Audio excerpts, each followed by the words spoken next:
نهنئكم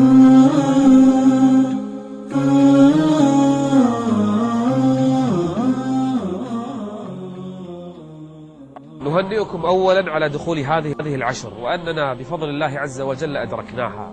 احرص عليها ألا تفوتك فيها صلاة واحدة، لا تفوت صلاة. ابدأ من الليلة، اعزم. الذي لم يصلي العشاء إلى الآن فليصلي. صلاة الفجر صليها في وقتها، الظهر والعصر والمغرب والعشاء. 10 أيام لا تضيع صلاة واحدة فيها بخشوعها وأركانها وواجباتها. وإن كنت ممن وجبت عليهم صلاة الجماعة فأدها في جماعة، وأدرك تكبيرة الإحرام. صل النوافل الرواتب 12 ركعة، صلاة الضحى، صلاة الوتر. صل شيئا من الليل في كل ليلة، لا تنم إلا ببضع ركعات. والله ما من أيام تصلي فيها قيام الليل مثل هذه الأيام، ما من أيام تصلي فيها الضحى مثل هذه الأيام، ما من أيام تصلي فيها الوتر مثل هذه الأيام. احرص على الصلاة واجباتها وسننها. 2، ما رأيك أن تصوم ال9 كلها؟ شوف، ما قلت العشر، لأن اليوم العاشر يوم العيد ينهى عن الصيام فيه.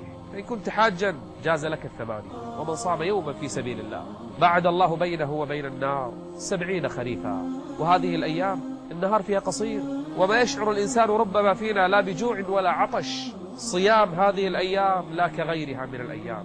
احرص على الصوم فإنه لا مثل له. ما رأيك هذه الأيام أن تكثر من الصدقات، تذهب كل يوم إلى فقير أو إلى صندوق للزكاة والصدقات، أو تعمل بعض المشاريع الخيرية في هذه الأيام. من كان عنده نية يحفر بئر لله فليحفر هذه الأيام، من كان عنده نية أن يبني مسجدا فليفعل، أن يكفل يتيما فليفعل. كل نيتك في عمل الخير اجعلها في هذه الأيام، لأنها الأجور تتضاعف. حسنة هذه الأيام لا كغيرها من الحسنات. وأعظم الصدقات أن تنحر لله عز وجل، الأضحية أن تقدمها لله يوم العيد. ومن نوى أن يضحي لله فليمسك من الآن عن شعره وعن ظفره.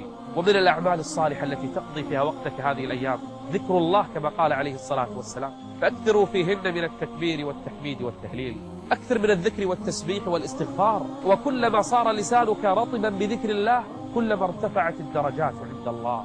خصوصا هذه الأيام يا جماعة، لسانك لا تشغله بأي شيء، حتى الرسائل أو الإيميلات. هذه الأيام اجعلها في الذكر، ولذكر الله أكبر. سبحان الله والحمد لله تملأان ما بين السماء والأرض، وكلمتان خفيفتان على اللسان ثقيلتان في الميزان حبيبتان إلى الرحمن. سبحان الله وبحمده سبحان الله العظيم.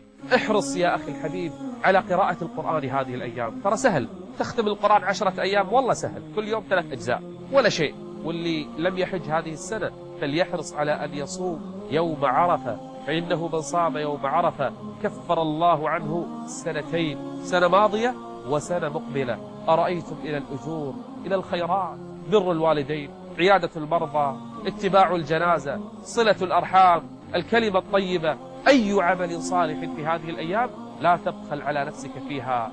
أما أولئك الذين يريدون أن يضيعوا هذه الأيام بإعلانات عن حفلات أغاني، للأسف من الآن يستعدون لها، أو سفرات محرمة لا ترضي الله عز وجل، لم يستفيدوا حتى من هذه الفرص.